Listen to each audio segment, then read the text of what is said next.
শুরুতেই আমরা দেখতে পাই একদিন খুব ভোরে জঙ্গর কাছে একটা ফোন আসে। সে ফোন পাওয়া মাত্র রেডিওতে থাকে। আসলে সে ছিল একজন পুলিশ অফিসার, আর তার স্ত্রী তাকে জিজ্ঞাসা করে এত ভোরে কোথায় যাচ্ছ, এখনো তো সকাল হয়নি। সে জানায় তাদের গ্রামেরই এক প্রতিবেশী স্ত্রী খুন হয়েছে। সে যাবার জন্য রেডি হলে তার মা তাকে কিছু খেয়ে যেতে বলে। এরপর জঙ্গ খাবার শেষ করে মেয়ে হইজুনকে স্কুলে ছেড়ে তার গ্রামের প্রতিবেশীর বাড়িতে পৌঁছে। সেখানে পৌঁছে সে খুনি জিনসেং গ্রোভারকে দেখতে পায়, কিন্তু তাকে দেখে কোনোভাবেই খুনি মনে হচ্ছিল না, কারণ তাকে খুব অসুস্থ এবং ক্লান্ত দেখাচ্ছিল, আর তার পুরো শরীর জুড়ে ছিল ফুসকুড়ি। জঙ্গ ঘরের ভিতর গিয়ে দেখে তার পরিবারের লাশ পড়ে আছে। তাকে একজন অফিসার বলে এদেরকে অন্য কোথাও মেরে এখানে নিয়ে আসা হয়েছে। জঙ্গ আর তাদের টিম সেই জায়গাটাতে আসে যেখানে তাদের মারা হয়েছিল। সেখানে এসে জঙ্গ একটা সিগারেট খেতে খেতে হঠাৎ লক্ষ্য করে সেখানে কিছু শুকনো মাশরুম ঝোলানো আছে।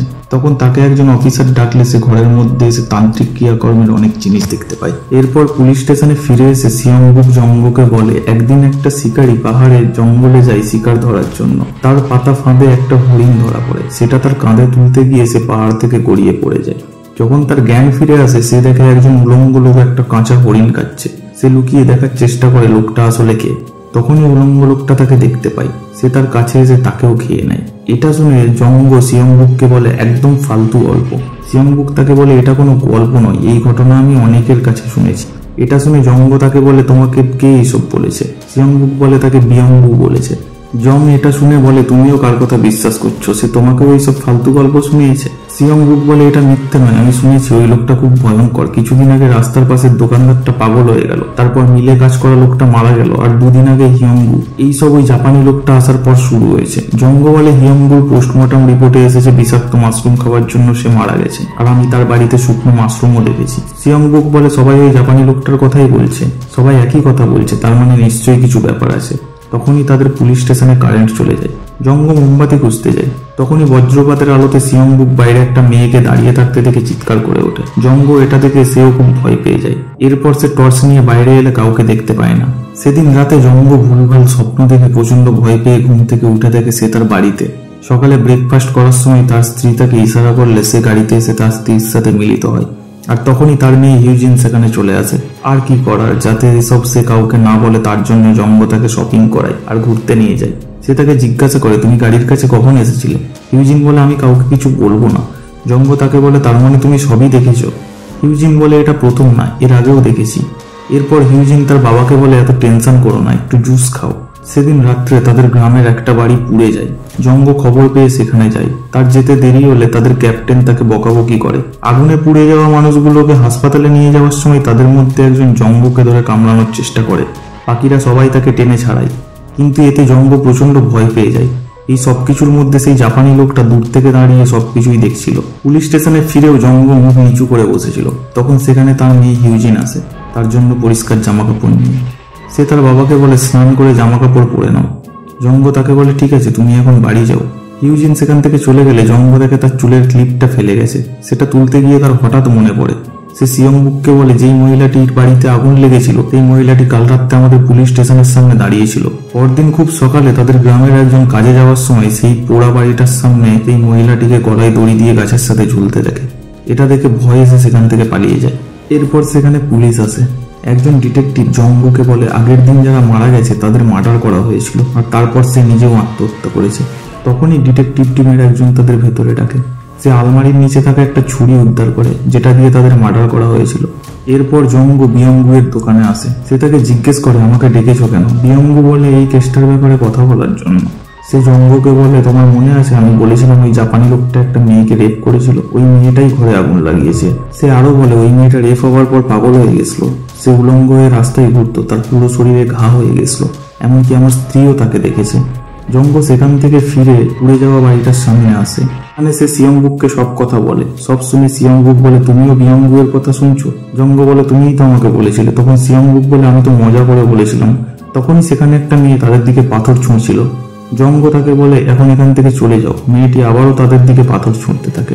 সিয়ংবুক বলে ছাড়ো, ও সকাল থেকেই এরকম করছে, মনে হয় পাগল।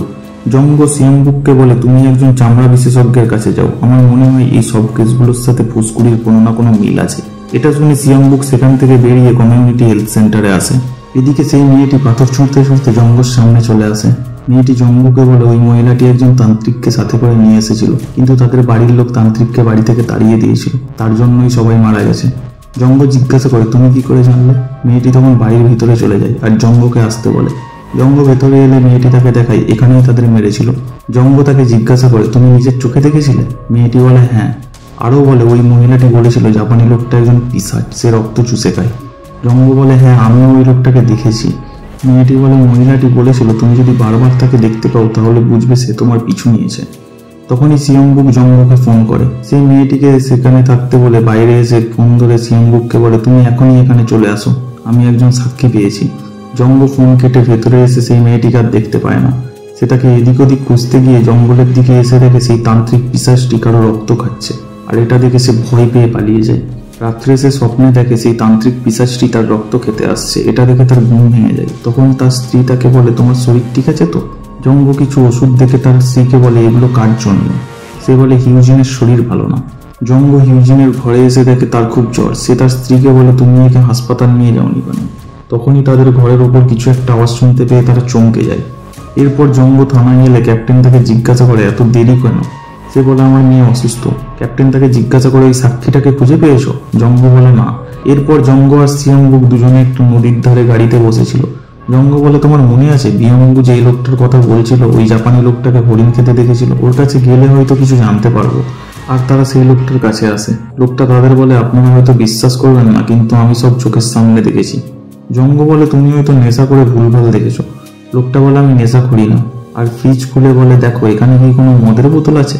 এরপর সে বলে আমি যখন তাকে দেখি সে পুরো উলঙ্গ ছিল আর কাঁচা হরিণের মাংস খাচ্ছিল। হঠাৎ আমার দিকে ঘুরে আমাকে আক্রমণ করে। আমি কোনোভাবে সেখান থেকে পালিয়ে আসি। সে কোনো সাধারণ মানুষ না। জঙ্গ তাকে বলে ঠিক আছে তুমি তার অ্যাড্রেস দাও। লোকটা বলে আমি অ্যাড্রেস জানি না, ওই পাহাড়ের জঙ্গলে থাকে সে। এরপর তারা সেই লোকটাকে নিয়ে জঙ্গলে আসে। জঙ্গলের ভেতর কিছুটা আসার পর তারা গাড়ি রেখে হেঁটে জঙ্গলের ওপরের দিকে যায়। কিছুটা এসে তারা দেখতে পায় মরা হরিণটা, যেটা সেই তান্ত্রিক পিশাচটা খেয়েছিল। হঠাৎ তখনই বৃষ্টি শুরু হয়। সেই লোকটা বলে তোমরা যাও, ওই সামনে তার বাড়ি, আমি আর যাব না। জঙ্গ তাকে যাওয়ার জন্য জোর করলে সে পিছলে পড়ে যায়। সে উঠে রেগে গিয়ে বলে আমি তোমাদের ছাড়বো না, তোমাদের ওপর বজ্রাঘাত পড়ুক। আর এই কথাটা বলার সাথে সাথেই তার মাথায় বজ্রাঘাত পড়ে আর সে মাতালের মতো টলতে টলতে পড়ে যায়। তারা তাকে হাসপাতালে নিয়ে আসে। সেখানে তার স্ত্রী বলে তোমাদের জন্যই আজকে এই অবস্থা। তখনই সেখানে একজন অফিসার এসে নার্সকে বলে তাড়াতাড়ি চলো, জিনসেং গ্লোভার কেমন করছে। এটা শুনে জঙ্গ সেখানে তাকে দেখতে যায়। সে গিয়ে দেখে জিনসেং গ্লোভার ছটফট করছে আর একটু পরই তার মুখ থেকে রক্ত উঠে সে মারা যায়। এরপর তারা দুজনে একটা বারে আসে। জঙ্গ বলে কি হচ্ছে কিচ্ছু বুঝতে পারছি না। সিয়ংবুক বলে ঠিক আছে আমরা আর একবার ওই জাপানি লোকটার বাড়ি যাব। তখনই তারা লক্ষ্য করে বাড়ে থাকা মেয়েটির গায়েও সেই একই রকম ফুসকুড়ি আছে। জঙ্গ বাড়িতে ফিরে এসে ভাবছিল এইসব কি চলছে। ঠিক সেই সময় তার মেয়ে হিউজিনের চিৎকার শুনে সে ভেতরে এসে দেখে সে ঘুমের মধ্যে চটপট করছে। জঙ্গ তাকে সান্ত্বনা দিয়ে চুপ করায়। পরদিন সকালে জঙ্গ দেখে হিউজিন ব্রেকফাস্টে অনেকগুলো মাছ খেয়ে নিয়েছে। এটা দেখে সবাই অবাক হয়ে তাকিয়ে থাকে। জঙ্গর মা তাকে ডেকে বলে হিউজিনের কিছু একটা হয়েছে, আমি প্রতিবেশীদের সাথে কথা বলে একটা তান্ত্রিককে নিয়ে আসবো। এরপর জঙ্গ সেই জাপানি লোকটার বাড়ি যাওয়ার জন্য একটা পেট্রোল পাম্পে আসে। সেখানে আগে থেকেই সিয়ংবুক অপেক্ষা করছিল। সে তার সাথে তার ভাগনাকে নিয়ে আসে, কারণ সে জাপানি বলতে পারে। এরপর তারা পাহাড়ের ওপর জঙ্গলে জাপানি লোকটার বাড়িতে আসে। বাড়ির সামনে এসে ডাকলে কোনো আওয়াজ না পেয়ে তারা বাড়ির ভেতর ঢুকে পড়ে। সেখানে তারা প্রমাণ খুঁজতে থাকে। খুঁজতে খুঁজতে সিয়ংবুক একটা গোপন ঘরের দরজা খুলে দেখে দেওয়ালে অনেক ছবি লাগানো আছে। সেই ছবিগুলো সব মৃত মানুষদের আগের এবং মারা যাওয়ার পরের ছবি। এমনকি সে সেখানে জঙ্গল নিয়ে হিউজিনের জুতোও দেখতে পায়। এইসব দেখে সে হতভম্ব হয়ে যায়। জঙ্গ পাশের ঘরে ঢুকতে গিয়ে দেখে সেটা তালা দেওয়া। সে উঁকি দিয়ে দেখে ঘরের ভেতর মোমবাতি জ্বলছে। সিয়ংবুকের ভাগনা তাদের বলে তোমরা যেটা করছো সেটা ঠিক না। এদিকে জঙ্গ ঘরের তালা ভাঙার জন্য একটা পাথর তুললে সে ভাগনাকে বলে বাইরে গিয়ে দেখো কেউ আসছে কিনা। তালা ভেঙে জঙ্গ ভেতরে এসে দেখে সেখানে শয়তানের পূজা করা হয়েছে। সেখানে কালো জাদু আর তন্ত্রমন্ত্রের বিভিন্ন জিনিসপত্র আছে। এদিকে সিয়ংবুকের ভাগনা জাপানি লোকটার পোষা কুকুরটার কাছে এলে সে তার প্যান্ট ধরে টানে। তার চিৎকার শুনে জঙ্গ ছুটে আসে, কোনোভাবে তাকে ছাড়ায়। তখনই কুকুরটা শিকল ছেড়ে তাদের দিকে ছুটে আসলে তারা দৌড়ে ঘরের মধ্যে চলে যায় আর কোনোভাবে কুকুরটাকে তাড়ায়। জঙ্গ কুকুরটা গেছে কিনা সেটা দেখতে গেলে সেই জাপানি লোকটাকে দেখতে পায়। জাপানি লোকটা কুকুরটাকে বেঁধে ঘরের মধ্যে আসে। সে তাদের দিকে দেখে কিন্তু কিছু বলে না। সে একবার ছবিগুলো ভালো করে দেখে। সিয়ংবুকের ভাগনা তার কাছে ক্ষমা চায়। এরপর তারা সেখান থেকে ফিরে আসে। গাড়িতে আসার সময় জঙ্গ ভাগনাকে জিজ্ঞাসা করে তুমি ঠিক আছো তো? সে জানায় হ্যাঁ। জঙ্গ সিয়ংবুককে বলে তোমার কি হলো? সে বলে ওই লোকটাই সবাইকে মেরেছে, যাদের মেরেছে তাদের ছবি আছে ওখানে। সে কালো জাদু করে তাদের পাগল করে দেয়, এরপর মেরে দেয়। এরপর সে হিউজিনের জুতোটা জঙ্গকে দেখায়। এটা দেখে হন্তদন্ত হয়ে জঙ্গ বাড়িতে আসে। সে তার মাকে জিজ্ঞাসা করে হিউজিন কোথায়। তার মা বলে সে টিভি দেখছে। সে সেখানে আসে, হিউজিনকে জিজ্ঞাসা করে তোমার কি জুতো হারিয়েছে? সে বলে না তো। জঙ্গ তার সামনে এসে জুতোটা দেখিয়ে বলে তাহলে এটা কার জুতো? সে বলে এটা আমার না। জঙ্গ তাকে জিজ্ঞাসা করে তুমি কি ওই জাপানি লোকটাকে চেনো? সে মাথা নাড়িয়ে হ্যাঁ জানায়। জঙ্গ তাকে জিজ্ঞাসা করে কোথায়, কিভাবে দেখা হয়েছে আর কি কি কথা হয়েছে সব আমাকে বলো। এটা শুনে হিউজিন চিৎকার করে বলে তুমি এসব জেনে কি করবে? এই বলে সে সেখান থেকে বেরিয়ে যায়। জঙ্গ রাত্রে হিউজিনের ঘরে এসে তার আঁকার খাতাটা দেখে কিছুটা অবাক হয়ে যায়। এরপর তার পায়ে দেখে ফুসকুড়ি উঠেছে। তখনই হিউজিন তাকে জিজ্ঞাসা করে এটা তুমি কি করছো? মাঝরাত্রে কেউ তার মেয়ের স্কার্ট তুলে দেখে? এই বলে সে চিৎকার করে। তার চিৎকারে বাড়ির সবার ঘুম ভেঙে যায়। তাকে বাইরে নিয়ে এলে সে বলে আমি তোমাদের সবাইকে মেরে ফেলবো। এইসব শুনে জঙ্গ রাস্তায় এসে বসে থাকে। তখন তার মা তাকে এসে বলে আমি তান্ত্রিকের কাছে গিয়েছিলাম, সে বলেছে বাড়িতে একটা আত্মা আছে আর সেটা হিউজিনের শরীরের মধ্যে। পরদিন সকালে সিয়ংবুকের ভাগনা চার্চের ঘন্টা বাজানোর সময় জঙ্গ সেখানে আসে আর তাকে নিয়ে সেই জাপানি লোকটার বাড়িতে যায়। জঙ্গ তার কাছে পাসপোর্ট দেখতে চাই। এরপর ভেতরে গিয়ে দেখে সে মুরগির পা দিয়ে ব্রেকফাস্ট করছিল। জঙ্গ সেই ঘরটার ভেতরে গিয়ে কোনো ছবি দেখতে না পেয়ে বাইরে এসে ভাগনাকে জিজ্ঞাসা করতে বলে ভেতরের জিনিসগুলো সে কোথায় সরিয়েছে। ভাগনা তাকে জাপানি ভাষায় জিজ্ঞেস করলে সে বলে ওই ছবিগুলো আমি পুড়িয়ে ফেলেছি। জঙ্গ জিজ্ঞাসা করে কোথায়? ভাগনা তাকে জাপানি ভাষায় আবার জিজ্ঞাসা করে। সে বলে রান্নাঘরের উনানে। জঙ্গ সেখানে গিয়ে দেখে ছবিগুলো সে পুড়িয়ে দিয়েছে। বাইরে এসে জাপানি লোকটাকে জিজ্ঞাসা করে এখানে কেন এসেছো? ভাগনা তাকে জাপানি ভাষায় জিজ্ঞেস করলে সে বলে ঘুরতে এসেছি। জঙ্গ তাকে হিউজিনের জুতোটা দেখিয়ে বলে এটা তোমার কাছে কিভাবে এলো? আরও বলে এইসব যা করছো এগুলো বন্ধ করো আর তুমি এখান থেকে চলে যাও, না হলে আমি তোমাকে মেরে ফেলবো। ভাগনা আবার তাকে জাপানি ভাষায় এই কথাগুলো বুঝিয়ে দেয়। কিন্তু জাপানি লোকটা কোনো উত্তর না দিয়ে চুপচাপ তার দিকে দেখে। জঙ্গ প্রচণ্ড রেগে গিয়ে পাশে থাকা একটা গাঁইতি নিয়ে তার পুজোর ঘরে ঢুকে সবকিছু ভেঙে চুরমার করে দেয়। এদিকে কুকুরটা শেকল ছেড়ে জঙ্গকে আক্রমণ করে, কিন্তু জঙ্গ কুকুরটাকেও মেরে ফেলে। তখনও জাপানি লোকটা কিছু না বলে চুপচাপ দেখছিল। জঙ্গ বাইরে এসে তাকে বলে তোমাকে 3 দিন সময় দিচ্ছি, তুমি এখান থেকে চলে যাও, না হলে তোমার অবস্থাও কুকুরটার মতোই হবে। এরপর জঙ্গর স্ত্রী হিউজিনকে নিয়ে ডাক্তারের কাছে আসে। ডাক্তার তাকে জিজ্ঞাসা করে কবে থেকে এসব হয়েছে? সে বলে এই কয়েকদিন আগে হয়েছে। রাত্রে জঙ্গ গাড়িতে তার স্ত্রীকে জিজ্ঞাসা করে ডাক্তার কি বলেছে।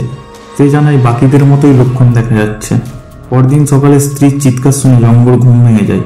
কেউ তাদের বাড়ির সামনে একটা ছাগলের পেট চিরে ঝুলিয়ে রেখেছে। জঙ্গ উঠে যাওয়ার চেষ্টা করলে সে পারে না, তার শরীরের একদিক অবশ হয়ে গেছে। এরপর তাকে ফিজিওথেরাপিস্টের কাছে নিয়ে আসে। সেখানে এসে জঙ্গ হিউজিনের কথা জিজ্ঞেস করলে তার মা বলে সে একজন প্রতিবেশীর সাথে বাড়িতে আছে। এরপর তারা তড়িঘড়ি করে বাড়িতে আসে। বাড়িতে এসে দেখে হিউজিন তাদের প্রতিবেশীকে খুন করে রক্ত মেখে বসে আছে। এরপর সেখানে পুলিশ আসে। জঙ্গ তার বন্ধু সিয়ংবুকের সাথে রাস্তায় বসে। সিয়ংবুক বলে এইসব ওই জাপানি লোকটারই কাজ। যখন তার বাড়ির থেকে বেরিয়েছি তারপর থেকেই আমার শরীরে খুব ব্যথা, ভুলভাল স্বপ্নও দেখছি। আমাদের কিছু একটা করতেই হবে, না হলে সে আমাদেরও ছাড়বে না। এরপর একজন তান্ত্রিক জঙ্গর বাড়িতে আসে। সে এসে তার বাড়ির মাটির গন্ধ শোঁকে। ঘরের ভিতর গিয়ে হিউজিনকে ভালো করে দেখে সে বাড়ির বাইরে আসে। বাইরে এসে একটা লাল ঢাকনা দেওয়া চীনামাটির পাত্র থেকে জিজ্ঞাসা করে ওটাতে কি আছে। জঙ্গর মা বলে সোয়া সস আছে। সে সেটা নিয়ে আসতে বলে। জঙ্গ সেটা নিয়ে এলে সে সেটা ভেঙে দেখে তার মধ্যে একটা মরা কাক আছে। এরপর সে সেখানে যজ্ঞ করতে শুরু করে। তখন হিউজিন চিৎকার করতে থাকে।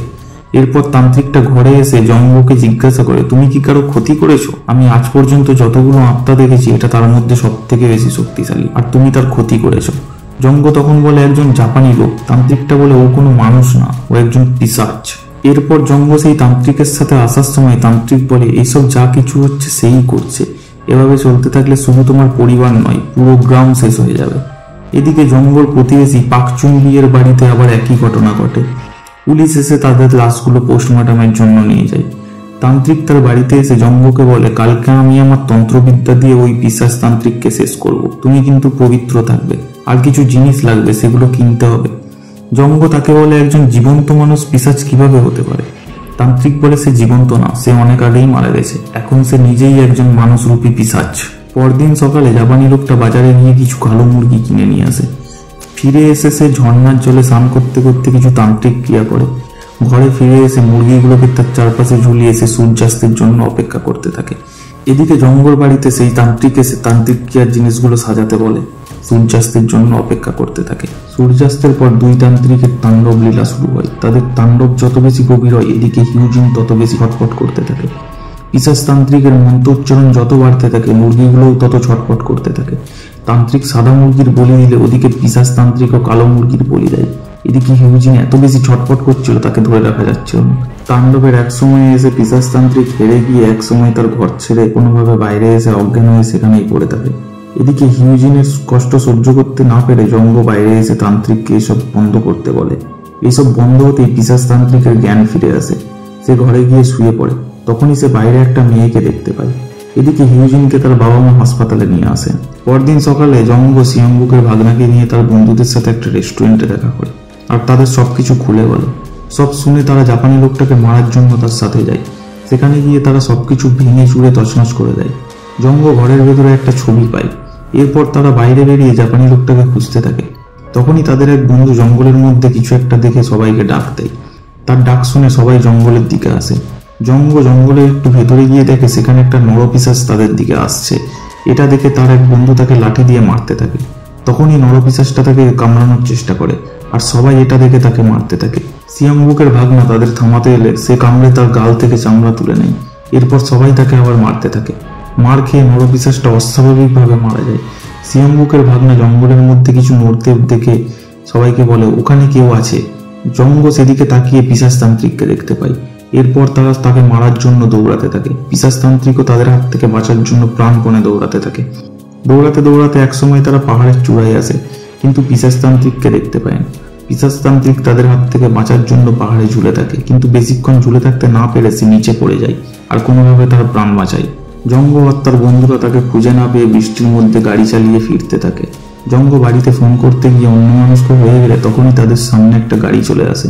সেটাকে পাশ কাটিয়ে এলেও পাহাড়ের ওপর থেকে কিছু একটা গাড়ির সামনে এসে পড়ে। তারা কিছুটা দূরে গিয়ে দাঁড়ায়।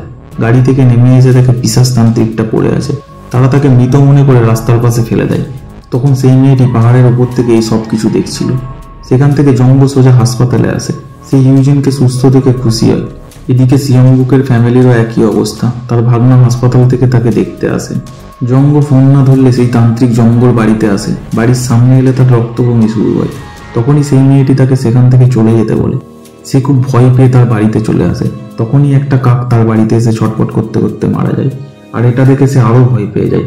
জঙ্গ ফোনে দেখে সেই তান্ত্রিক তাকে অনেকবার ফোন করেছে। সে বাইরে বেরিয়ে এসে তাকে ফোন করে, কিন্তু সে ফোন না ধরায় জঙ্গ তার বাড়িতে এসে দেখে কাকটি মরে পড়ে আছে। এদিকে সেই তান্ত্রিকও শহর ছেড়ে অন্য জায়গায় যাচ্ছিল। সিয়ংবুকের ভাগনা চার্চে এসে তার গাড়ি নিয়ে পিশাচ তান্ত্রিকের বাড়ির উদ্দেশ্যে রওনা দেয়। তান্ত্রিক আবার জঙ্গকে ফোন করে, তাকে বলে তুমি এক্ষুনি তোমার বাড়ি যাও। আমার খুব বড় ভুল হয়ে গেছে। আমি ভুল মানুষের উপর মন্ত্র প্রয়োগ করেছি। তোমার বাড়ির সামনে একটা মেয়ে আছে না, ওই মেয়েটি এইসব করছে।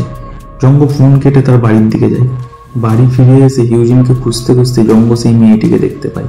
মেয়েটি তাকে জিজ্ঞাসা করে এত রাত্রে কোথায় যাচ্ছ। জঙ্গ তাকে জিজ্ঞাসা করে হিউজিন কোথায়। সে বলে হিউজিন তোমার বাড়িতেই আছে, সে ফিরে এসেছে, কিন্তু এখন তুমি বাড়ি গেলে তোমার পরিবার শেষ হয়ে যাবে। জঙ্গ তাকে জিজ্ঞাসা করে তুমি কে, আর আমি তোমার কথায় কিভাবে বিশ্বাস করব। মেয়েটি শুধু বলে আমার কথা বিশ্বাস করো।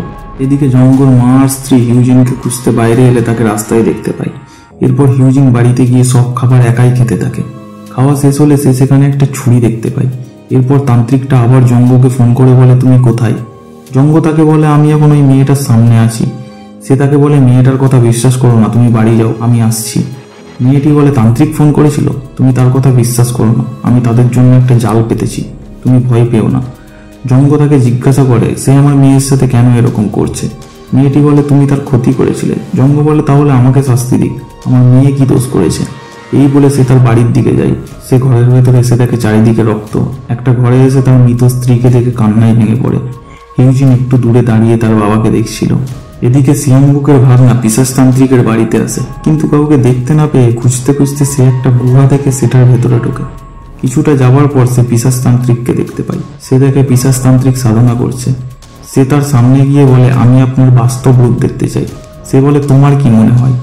সিয়ংবুকের ভাগনা বলে একজন মানুষরূপী পিশাচ। এটা শুনে পিশাচ তান্ত্রিক বলে তুমি যখন সত্যিটা মেনে নিয়েছো, আমার কথা তোমার ভাবনা চিন্তা বদলাতে পারবে না। সে বলে তুমি যদি বলো তুমি পিশাচ নয়, তাহলে তোমার আসল রূপ দেখাও, তারপর আমি এখান থেকে চলে যাব। এটা শুনে পিশাচটা হাসতে শুরু করে। এরপর সে ক্যামেরা বের করে তার ছবি তোলে। এরপর এই পিশাচটা তার আসল রূপ দেখায়। এটা দেখে সে খুব ভয় পেয়ে যায়। পিশাচটা বলে, এটাই আমার আসল রূপ। এরপর জঙ্গল বাড়িতে সেই তান্ত্রিকটা আসে। বাড়ির সামনে এসে দেখে হিউজিন বাড়িতে একা বসে আছে। সে ভেতরে যায় আর গিয়ে সে সবার ছবি তোলে আর সেখান থেকে তার গাড়ির কাছে আসে। গাড়িতে ক্যামেরাটা বাক্সে রাখতে গিয়ে বাক্সটি নিচে পড়ে যায়। সেখানে অনেক মানুষের ছবি থাকে। সে সেগুলোকে তুলে গাড়িতে রেখে সেখান থেকে চলে যায়। এদিকে হিউজিন জঙ্গুকে মেরে দেয় আর মুভিটি এখানেই শেষ হয়ে যায়। তো বন্ধুরা, আজকের মুভি এক্সপ্লেনেশন ভিডিওটি কেমন লাগলো সেটা কমেন্টে অবশ্যই জানাবেন। ভালো লাগলে একটা লাইক করে দেবেন আর এরকম আরো মুভি এক্সপ্লেনেশন দেখতে আমাদের চ্যানেলটি সাবস্ক্রাইব করে আমাদের পাশে থাকুন। ধন্যবাদ।